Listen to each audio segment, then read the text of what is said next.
Rumah impian yang kubeli dengan darah dan keringatku dijual diam-diam oleh suamiku saat aku pergi dinas. Tapi pengkhianatan itu baru permulaan, rahasia keluarga yang terkubur selama bertahun-tahun akan mengubah semuanya. Namaku Dewi Kartika, seorang manajer pemasaran senior di perusahaan multinasional. Sudah 5 tahun aku menikah dengan Rangga Pratama, seorang pengacara yang tampan dan karismatik. Kami tinggal di sebuah rumah mewah di kawasan elit Jakarta Selatan, rumah impian yang kubeli dengan hasil jerih payahku selama bertahun-tahun. Ini adalah hari yang istimewa. Aku baru saja kembali dari dinas bisnis selama seminggu di Surabaya. Perjalanan yang melelahkan, tapi aku bersyukur karena bisa menyelesaikan semua proyek dengan sukses. Yang kupikirkan saat ini hanyalah beristirahat. Di rumahku yang nyaman, memeluk Rangga, dan menikmati kehangatan rumah tanggaku. Taksi berhenti di depan gerbang rumah. Aku tersenyum melihat kemewahan rumahku yang masih terlihat megah seperti biasanya. Tapi sesuatu terasa berbeda. Instingku sebagai wanita mengatakan ada yang tidak beres. Rangga, panggilku, tapi tidak ada jawaban. Rumah terasa kosong dan dingin. Tiba-tiba, bel rumah berbunyi. Seorang pria parubaya dengan jas resmi berdiri di depan pintu. Bu Dewi Kartika, tanyanya dengan suara berat. Iya, saya sendiri. Saya Notaris Surya. Saya datang untuk memberitahukan bahwa rumah ini sudah tidak lagi atas nama ibu dan suami ibu. Saya punya dokumen resmi penjualan rumah ini. Tertanggal 2 hari yang lalu. Tanda tangan suami ibu ada di sini. Aku merebut dokumen itu dengan tangan gemetar. Benar saja, ada tanda tangan yang mirip dengan Rangga. Tapi aku tahu, itu bukan tanda tangan aslinya. Aku sudah mengenal tanda tangan suamiku selama 5 tahun. Siapa yang membeli rumah ini? Tanyaku. Dengan suara serak. Seorang wanita bernama Laras Kusuma.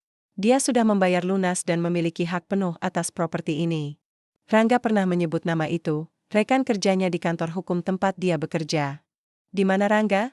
Saya harus berbicara dengannya sekarang juga. Notaris itu menggeleng pelan. Maaf, Bu. Saya tidak tahu kemana suami ibu pergi. Tapi yang jelas, rumah ini sekarang milik Nyonya Laras Kusuma. Aku berjalan ke dalam rumah. Semua barangku masih ada, tapi suasana terasa berbeda. Aku melihat sebuah foto di meja tamu, foto kami berdua, Rangga dan aku, saat pernikahan kami. Tapi sekarang, ada foto lain di sampingnya. Foto Rangga dengan seorang wanita cantik yang tidak kenal. Darahku mendidih. Aku mengambil ponsel dan menelpon Rangga. Suara nada sibuk terus berbunyi. Aku mencoba menelpon untuk ketiga kalinya, dan akhirnya terhubung. Dewi, suara Rangga terdengar ragu.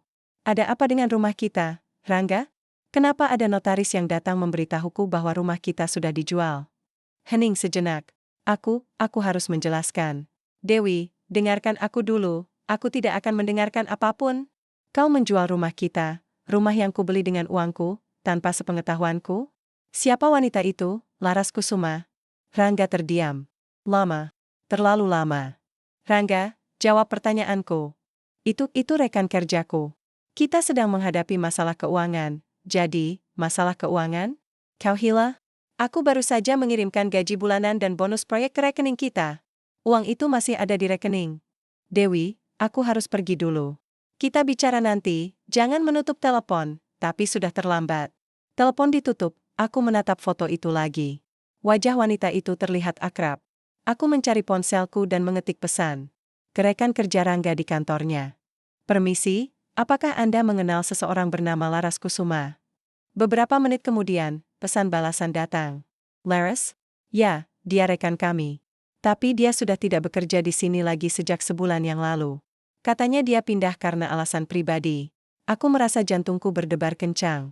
Aku kembali menelpon Rangga, tapi kali ini teleponnya sudah dimatikan. Aku mencoba menelpon Laras Kusuma menggunakan nomor yang kudapat dari catatan telepon rumah seorang.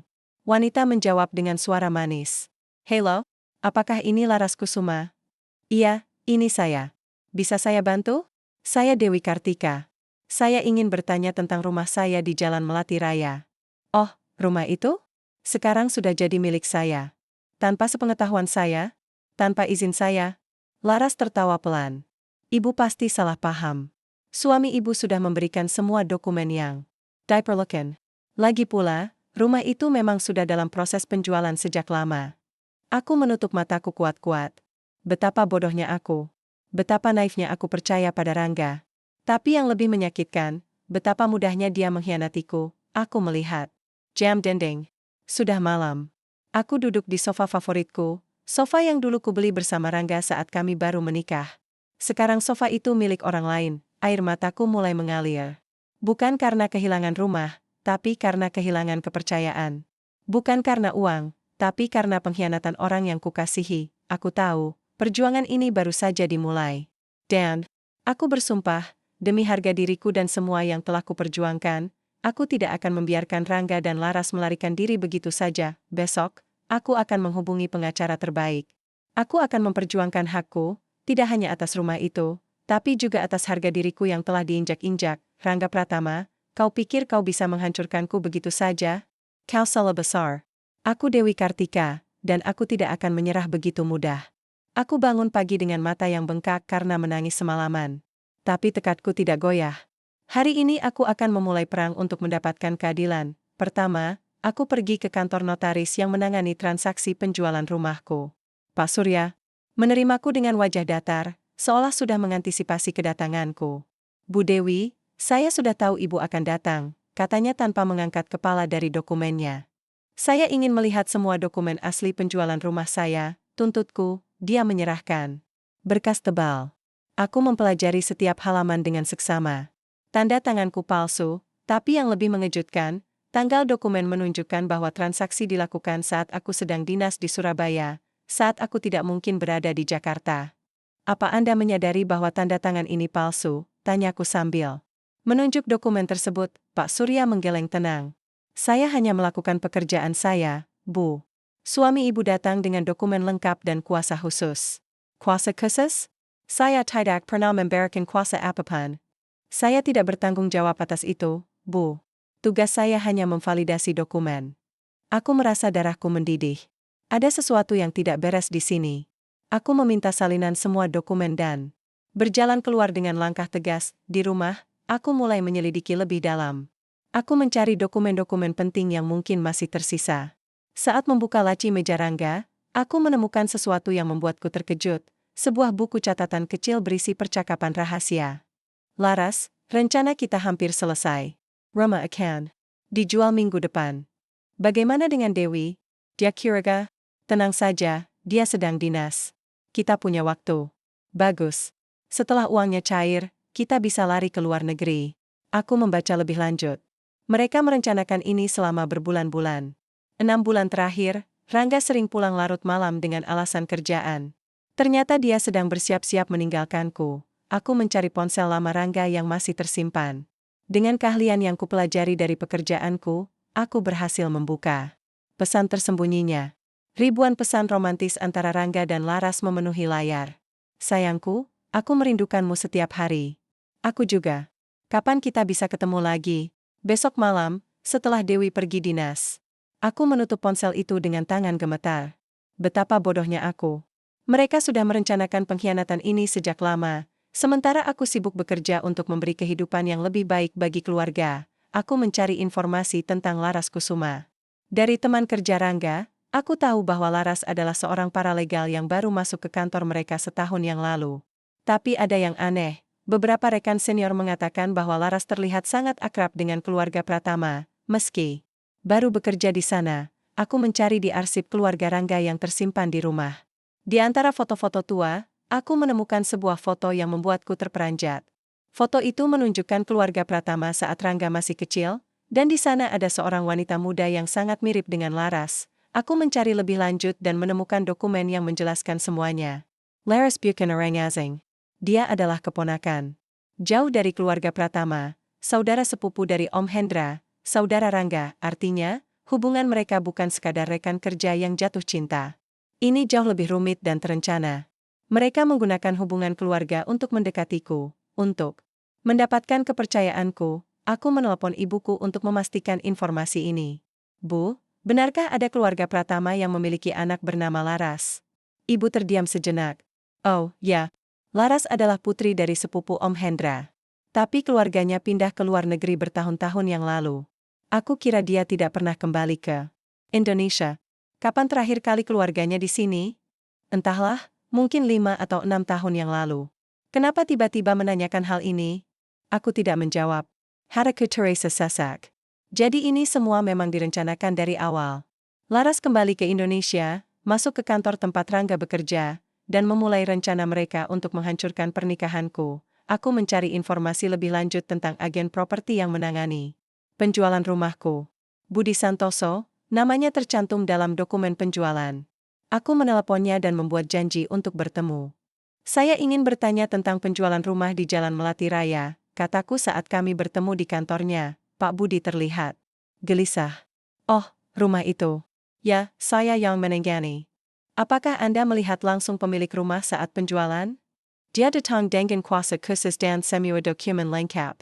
Proses berjalan lancar. Tapi pemilik rumah adalah saya, dan saya tidak pernah memberikan kuasa apapun. Pak Budi menggaruk kepalanya. Saya pikir dia sudah memiliki izin yang diperlukan. Aku menunjukkan dokumen palsu itu kepadanya. Apakah Anda mengenali tanda tangan ini? Dia melihatnya sebentar dan menggeleng. Saya tidak yakin. Tapi saya ingat, saat itu ada saksi yang mendampinginya. Saksi siapa? Itu, saya tidak ingat detailnya. Proses itu terburu-buru karena pembeli ingin cepat menempati rumah. Aku tahu aku sedang berhadapan dengan jaringan kebohongan yang rumit. Setiap orang terlibat dalam konspirasi ini, dan mereka semua saling melindungi, tapi aku tidak akan menyerah. Semakin banyak aku menyelidiki, semakin banyak bukti yang kudapatkan. Dan semakin besar tekadku untuk membuat mereka membayar atas pengkhianatan mereka, aku kembali ke rumah dan menemukan lebih banyak bukti digital. Email antara Rangga dan Laras yang menunjukkan mereka sudah merencanakan hidup bersama setelah penjualan rumah. Mereka bahkan sudah memilih apartemen mewah di Bali tempat mereka akan tinggal. Setelah semua beres, kita bisa hidup bahagia tanpa gangguan dari Dewi, tulis Laras dalam salah satu emailnya. Ya, dia tidak akan pernah tahu. Aku sudah atur semuanya dengan rapi, balas Rangga. Aku menutup laptop dengan tangan gemetar. Mereka tidak hanya ingin rumahku, mereka ingin menghancurkanku. Sebenarnya. Tapi mereka salah. Aku bukan wanita penakut yang akan diam saja. Besok, aku akan menghubungi pengacara terbaik. Aku akan melaporkan mereka ke polisi. Dan aku akan memastikan bahwa Rangga dan Laras membayar mahal atas semua yang telah mereka lakukan kepadaku. Perang ini baru saja dimulai, dan aku bersumpah, kali ini aku tidak akan kalah. Pagi hari ini, aku duduk di kantor pengacara Mayasari, seorang pengacara spesialis pidana yang direkomendasikan oleh temanku. Wajahnya tajam dan matanya penuh keyakinan saat aku menceritakan seluruh kejadian. Bu Dewi, kasus ini sangat serius, katanya sambil mencatat di buku besar. Kita bisa menggugat mereka atas pemalsuan dokumen, penipuan, dan penggelapan. Berapa lama prosesnya? Tanyaku dengan suara gemetar menahan amarah. Paling cepat 6 bulan, tapi bisa lebih lama tergantung tingkat kerumitan. Dan, dia berhenti sejenak, ini akan membutuhkan biaya yang tidak sedikit. Aku mengangguk. Aku sudah mempersiapkan diri untuk ini. Aku menarik cek dari dompetku, semua tabunganku selama bertahun-tahun. Saya siap membayar apapun. Sidang pertama berlangsung seminggu kemudian.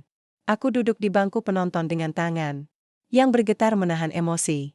Rangga dan Laras duduk berseberangan, tampak tenang seolah mereka tidak melakukan kesalahan apa-apa. Hakim Sari memimpin persidangan dengan suara tegas. Silakan jaksa penuntut umum membacakan dakwaan.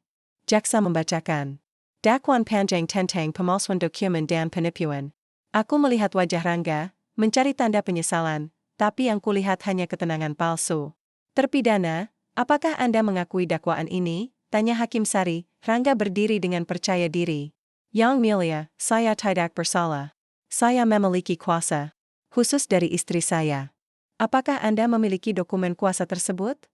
Rangga menyerahkan dokumen kepada Hakim. Aku melihat dokumen itu dengan mata tajam, tanda tanganku masih palsu, tapi kali ini mereka menambahkan cap basah dan stempel resmi. Pengacara Maya bangkit.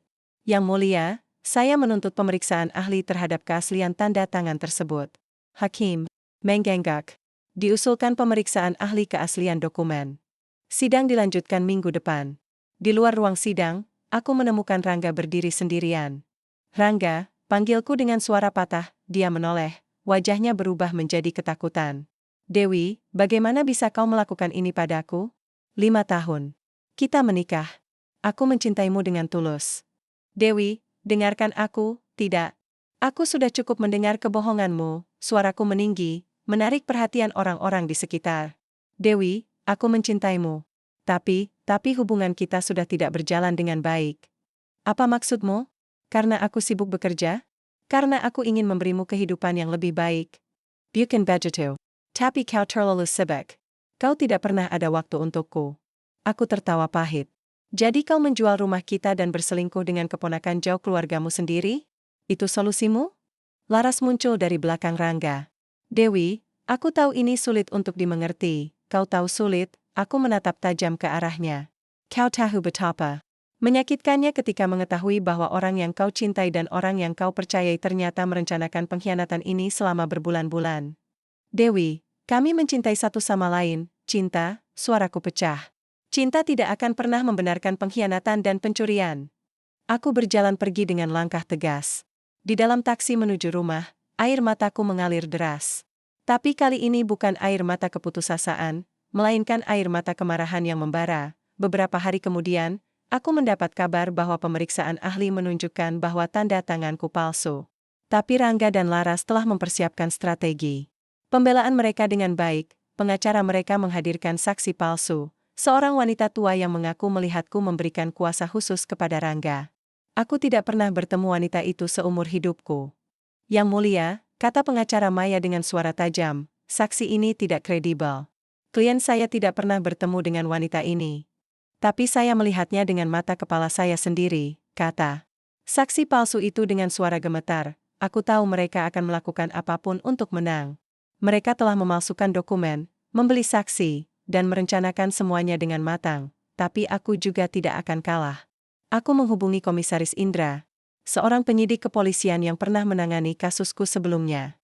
Pak Indra, saya punya informasi tambahan tentang kasus ini.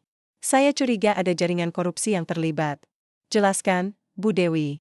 Aku menceritakan tentang hubungan keluarga antara Rangga dan Laras, serta keterlibatan notaris dan agen properti. Mereka semua saling melindungi karena hubungan pribadi. Komisaris Indra mengangguk. Informasi ini sangat penting. Kami akan melakukan penyelidikan lebih lanjut. Beberapa hari kemudian, aku mendapat kabar mengejutkan dari pembantu rumah tangga kami yang dulu, seorang wanita bernama Mbak Siti. Bu Dewi, saya punya sesuatu untuk ibu, katanya saat datang menemuiku. Dia menyerahkan sebuah tas plastik berisi dokumen. Saat mereka berdua sering bertemu rahasia, saya mencatat semua percakapan mereka. Saya menyimpannya karena merasa ada yang tidak beres. Aku membuka dokumen itu dengan tangan gemetar. Di dalamnya ada rekaman percakapan antara Rangga dan Laras, serta catatan tentang rencana mereka untuk menjual rumah dan melarikan diri. Yang paling mengejutkan, aku menemukan dokumen medis yang menunjukkan bahwa Laras sedang hamil. Tapi saat aku meneliti lebih lanjut, hasil DNA menunjukkan bahwa janin itu bukan dari Rangga. Aku tersenyum pahit. Mereka bahkan berbohong tentang anak mereka sendiri. Ini akan menjadi bukti tambahan yang menghancurkan dalam persidangan. Aku menghubungi pengacara Maya. Maya, saya punya bukti tambahan yang akan menghancurkan mereka. Bagaimana jika kita ajukan tes DNA terhadap anak yang diklaim Laras sebagai anak Rangga? Aku mengangguk. Itu ide bagus. Dan saya juga punya rekaman percakapan mereka. Kasus ini semakin rumit, tapi aku semakin yakin bahwa keadilan akan datang. Setiap hari aku harus menjual aset-asetku untuk membayar biaya pengacara, tapi itu tidak penting. Yang penting adalah memastikan bahwa Rangga dan Laras membayar atas semua pengkhianatan. Mereka mungkin menang dalam pertempuran, tapi aku bersumpah, aku tidak akan kalah dalam perang ini. Hujan deras mengguyur Jakarta saat aku duduk di ruang tamu rumah ibuku. Wajahku masih pucat karena stres dan kelelahan selama beberapa minggu terakhir. Ibu duduk di seberangku, wajahnya penuh kekhawatiran. Bu, saya ingin bertanya tentang ayah, kataku dengan suara lemah. Ibu menghentikan aktivitas menyeduh tehnya. Ada apa dengan ayahmu? Ayah meninggalkan warisan, kan? Dokumen-dokumen itu sekarang di mana? Ibu duduk dengan tenang. Semua dokumen. Warisan ayah disimpan oleh notaris keluarga. Kenapa tiba-tiba menanyakan hal ini? Aku menggigit bibirku. Karena saya curiga ada yang tidak beres dengan kasus saya. Aku menceritakan semua yang telah terjadi, pengkhianatan Rangga, penjualan rumah ilegal, dan keterlibatan jaringan korupsi. Ibu mendengarkan dengan wajah yang semakin muram. Tunggu, kata ibu tiba-tiba. Kamu bilang notaris yang menangani transaksi. Rumahmu bernama Surya. Iya, Pak Surya. Kenapa? Ibu berdiri dan mengambil sebuah kotak kayu tua dari lemari. Notaris keluarga kita juga bernama Surya. Mereka saudara Jaw. Aku merasa darahku membeku. Berarti mereka mungkin saling terlibat dalam konspirasi ini. Aku membuka kotak itu dengan tangan gemetar. Di dalamnya ada dokumen-dokumen warisan ayah, surat wasiat, sertifikat tanah, dan rekening trust fund. Tapi yang mengejutkan, semua dokumen ini seharusnya sudah diberikan kepadaku sebagai ahli waris. Bu, kenapa dokumen-dokumen ini masih di sini? Tanyaku dengan suara bergetar. Ibu menggeleng pelan. Beberapa bulan yang lalu, Om Hendra datang dan bilang bahwa semua dokumen ini sudah dipindahkan ke notaris keluarga di Surabaya. Katanya untuk keamanan. Om Hendra? Tapi dia tidak pernah memberitahuku. Aku segera menelpon Om Hendra, saudara jauh Rangga yang tinggal di Jakarta. Telepon berdering lama sebelum diangkat. Halo, Dewi. Om Hendra, kenapa Anda memberitahu Ibu bahwa dokumen warisan ayah sudah dipindahkan tanpa sepengetahuanku? Hening sejenak. Oh, ITU untuk Kimanan, NAK. Kita pikir lebih aman disimpan di notaris lain. Tapi saya tidak pernah memberikan izin apapun. Dewi, tenanglah. Semua sudah diatur dengan baik. Aku merasa ada yang sangat salah. Aku meminta izin Ibu untuk melihat dokumen asli warisan ayah. Saat membuka berkas-berkas itu, aku menemukan sesuatu yang membuatku terkejut. Surat wasiat ayah yang menyebutkan bahwa seluruh warisannya akan diberikan kepadaku, bukan Rangga, tapi yang lebih mengejutkan lagi, ada lampiran khusus yang menyebutkan bahwa jika aku meninggal dunia sebelum menikah atau bercerai, warisan akan diteruskan ke saudara terdekat. Dalam hal ini, keluarga Pratama. Aku tersenyum pahit. Jadi begitu rancangannya. Mereka tidak hanya ingin rumahku, tapi seluruh warisan keluargaku. Rangga dan keluarganya telah merencanakan ini sejak lama. Bahkan sebelum ayah meninggal, aku segera menghubungi pengacara Maya. Maya, saya menemukan sesuatu yang sangat penting. Ada apa, Dewi? Saya menemukan bahwa Rangga dan keluarganya telah merencanakan pengambil alihan seluruh warisan keluarga saya. Mereka pikir setelah menjual rumah dan menceraiku, mereka bisa mengklaim warisan ayah saya. Apakah Anda memiliki bukti? Saya hanya salinan surat wasiat ayah, tapi dokumen aslinya hilang. Aku dan Maya melakukan penyelidikan lebih lanjut. Kami menemukan bahwa notaris keluarga sebenarnya telah meninggal 2 tahun yang lalu, dan Pak Surya mengambil alih praktik hukumnya. Hubungan keluarga mereka membuat mereka saling melindungi. Tapi ada yang aneh, kata Maya saat kami bertemu di kantornya. Mengapa mereka begitu yakin bahwa Anda akan meninggal atau bercerai? Aku terdiam. Pertanyaan itu membuatku berpikir. Lalu aku teringat sesuatu. Beberapa bulan yang lalu, Rangga sering membicarakan asuransi jiwa yang dia beli atas namaku. Maya, saya ingat sesuatu. Rangga pernah membeli asuransi jiwa atas nama saya tanpa sepengetahuan saya.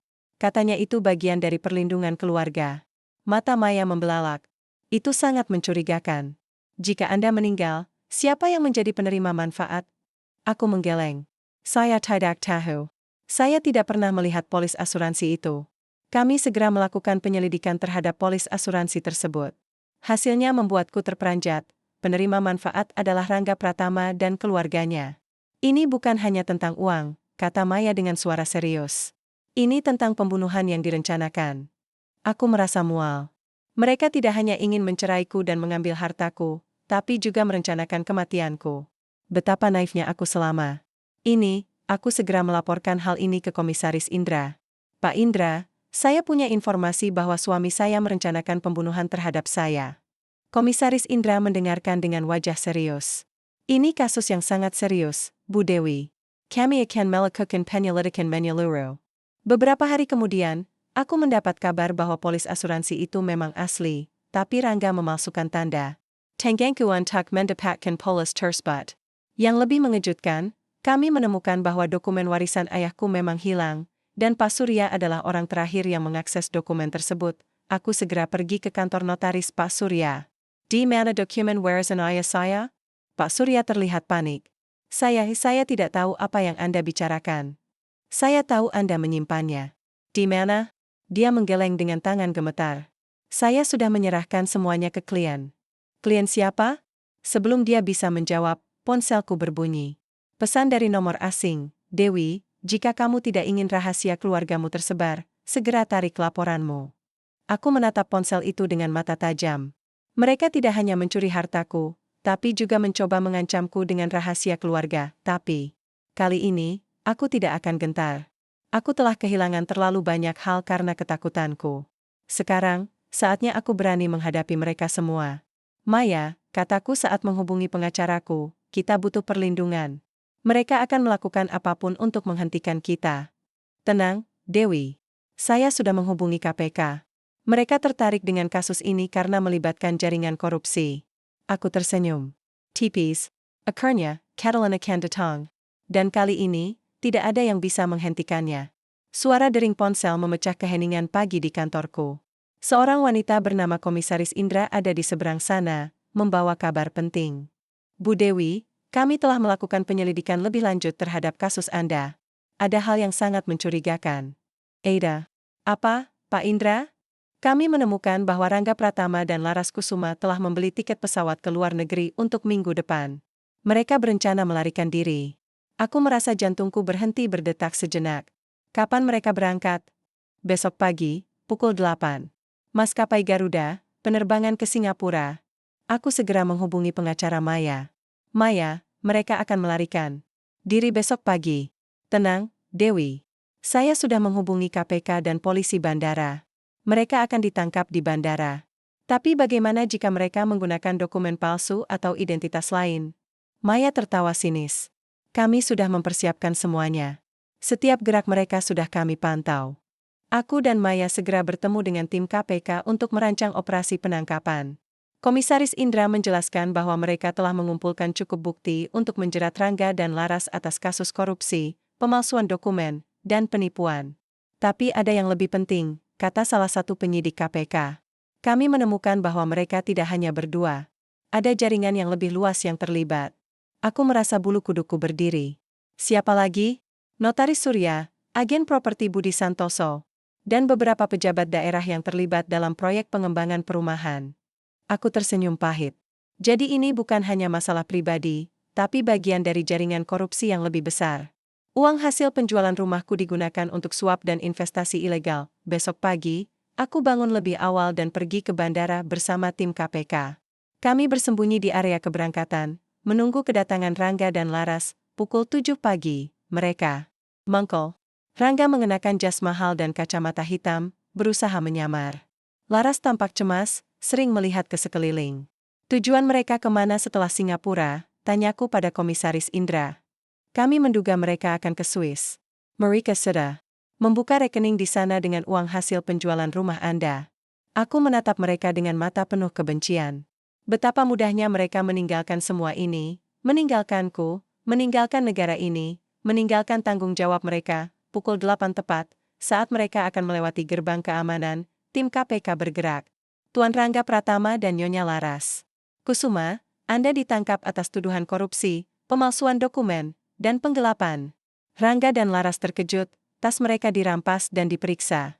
Di dalam tas mereka, tim KPK menemukan dokumen perjalanan palsu, uang tunai dalam jumlah besar, dan dokumen yang menunjukkan transfer dana ke rekening luar negeri.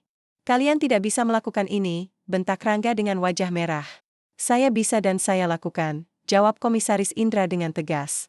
Anda ditangkap atas nama hukum.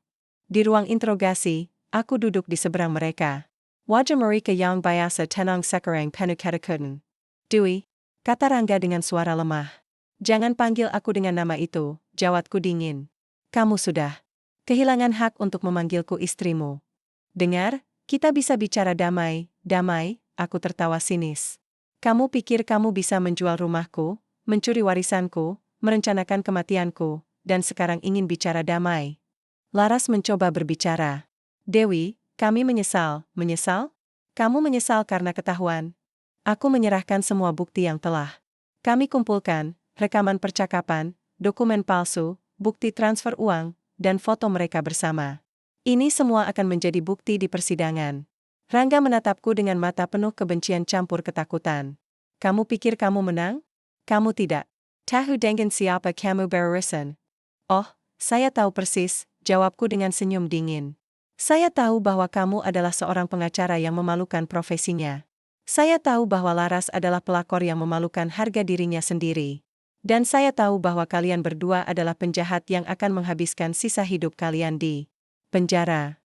Komisaris Indra masuk ke ruang interogasi. Waktu habis. Mereka akan ditahan selama 30 hari sebelum persidangan. Saat mereka dibawa pergi, aku melihat Rangga menatapku dengan tatapan yang tidak bisa kulupakan. Tapi kali ini, aku tidak takut lagi. Aku tidak gentar lagi pada ancaman mereka. Di luar gedung KPK, wartawan menunggu dengan kamera menyala.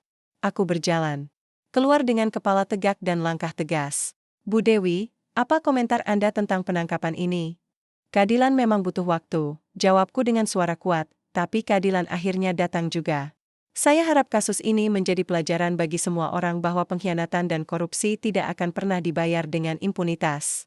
Maya tersenyum bangga padaku. Kamu hebat, Dewi. Tapi ini belum selesai. Persidangan masih menanti. Aku mengangguk. Saya siap. Kali ini, saya tidak akan berhenti sampai mendapatkan keadilan penuh. Di dalam mobil menuju rumah, aku melihat langit Jakarta yang cerah. Betapa lama aku tidak merasakan kedamaian seperti ini. Tapi aku tahu, perjuangan masih panjang, namun kali ini, aku tidak sendirian. Aku punya tim hukum yang kuat, aparat penegak hukum yang mendukung, dan yang terpenting, aku punya keyakinan bahwa kebenaran akan menang atas kebohongan. Rangga dan Laras mungkin berhasil melarikan diri untuk sementara waktu, tapi mereka tidak bisa melarikan diri dari konsekuensi hukum. Dan aku akan memastikan bahwa mereka membayar setimpal atas semua penderitaan yang telah mereka timpakan padaku. Permainan ini memang berganda, tapi kali ini, aku yang memegang kartu truf. Hari persidangan terakhir tiba. Aku duduk di bangku penonton dengan jantung yang berdebar kencang. Selama 6 bulan terakhir, aku telah melalui proses hukum yang melelahkan, tetapi aku tidak pernah menyerah. Hakim Agung memimpin persidangan dengan suara tegas. Ruang sidang penuh sesak dengan wartawan, keluarga, dan masyarakat yang penasaran dengan kasus sensasional ini.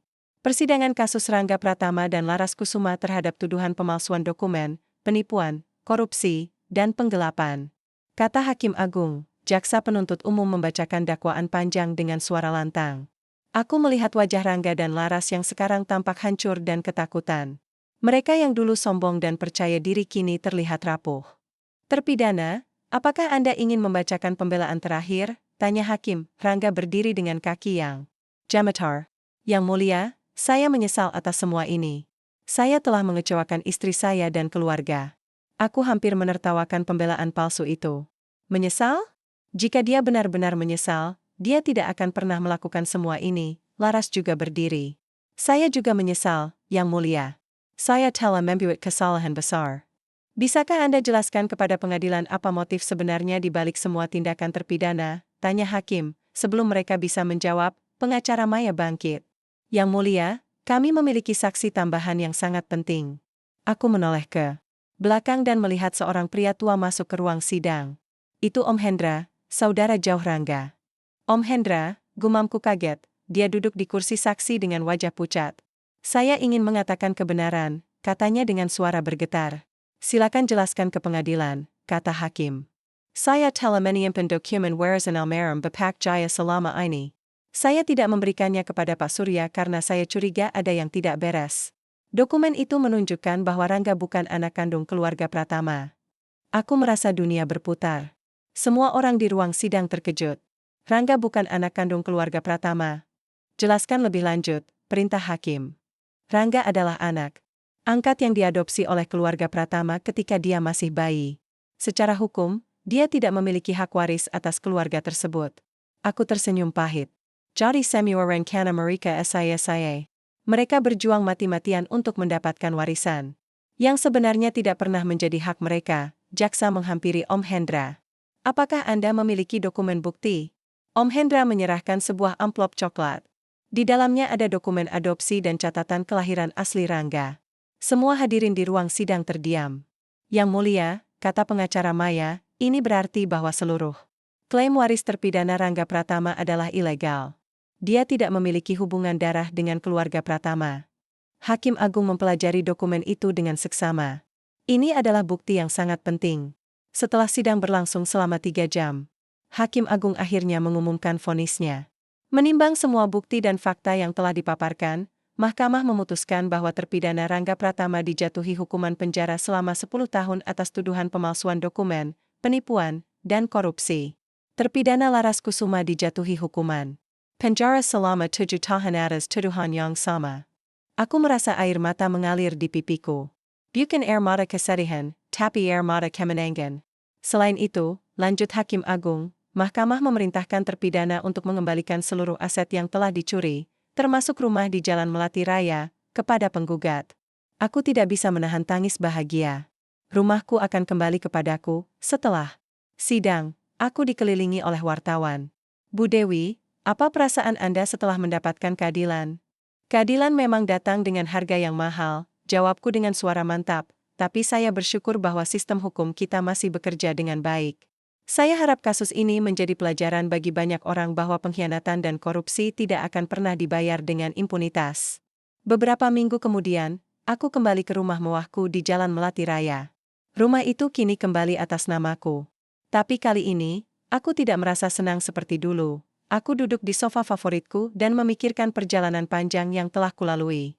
Dari seorang istri yang naif dan percaya, aku berubah menjadi wanita yang kuat dan mandiri. Telepon berbunyi.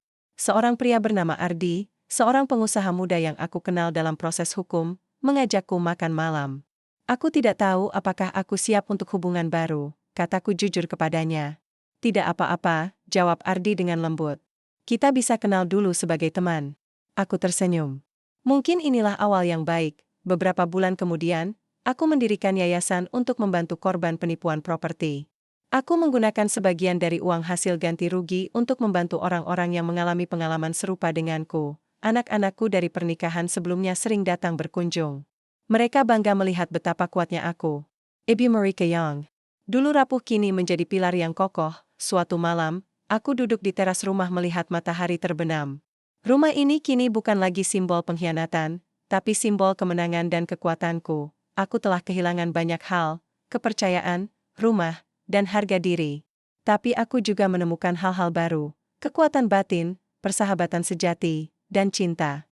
Yang tulus, Rangga dan Laras kini menjalani hukuman mereka di penjara. Mereka kehilangan kebebasan, uang hasil kejahatan mereka, dan reputasi mereka. Tapi yang terpenting, mereka kehilangan kesempatan untuk merusak hidup orang lain. Aku tersenyum melihat langit yang mulai gelap. Malam ini, aku akan tidur dengan tenang. Tidak ada lagi mimpi buruk tentang pengkhianatan. Tidak ada lagi ketakutan akan masa depan. Aku Dewi Kartika, seorang wanita yang telah bangkit dari keterpurukan dan menjadi lebih kuat dari sebelumnya. Rumah ini adalah bukti bahwa keadilan memang ada, dan cinta diri sendiri adalah fondasi terkuat dalam hidup. Besok adalah hari baru, dan aku siap menyambutnya dengan hati yang penuh syukur dan semangat yang tidak pernah pudar.